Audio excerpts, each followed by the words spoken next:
सो हम करेंगे two component system in phase equilibrium. हमने पढ़ा था कि degrees of freedom phase rule is F is equal to C minus P plus to.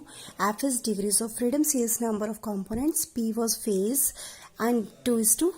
So for two component system, c is 2 because component we are taking 2. So phase rule is 2 minus p plus 2, that is 4 minus p. For any system, minimum phase required is 1 because there will be one phase at least, otherwise there is no system.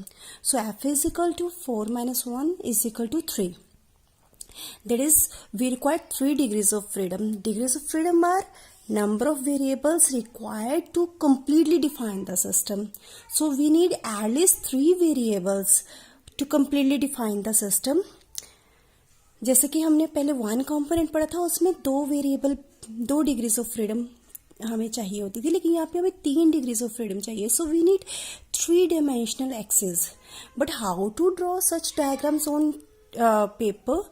So to simplify this, हमने classify कर दिया phase diagram को as PT diagram, that is pressure temperature diagram keeping C constant, composition constant. Then temperature composition diagram, इसमें हम pressure को constant लेंगे, and composition pressure diagram, इसमें हम टेम्परेचर को कांस्टेंट लेंगे. हम इन तीनों में से किसी भी एक को चूज कर सकते हैं to draw the phase diagram for two component system. जब हम कंसंट्रेशन कांस्टेंट लेंगे उसे हम बोलेंगे आइसोलिथल डायग्राम्स, एंड जब हम प्रेशर कांस्टेंट लेंगे उसे हम बोलेंगे आइसोबारिक डायग्राम, एंड जब टेम्परेचर कांस्टेंट होगा तो हम उसे बोलेंगे isothermal diagram. Next is reduced phase rule equation. अब जब हम बात करेंगे लिक्विड और सॉलिड सिस्टम्स की, लिक्विड और सॉलिड सिस्टम्स में क्या होता है कि pressure has very negligible effect. Pressure का ज़्यादा इफेक्ट नहीं होता ऑन लिक्विड और सॉलिड सिस्टम.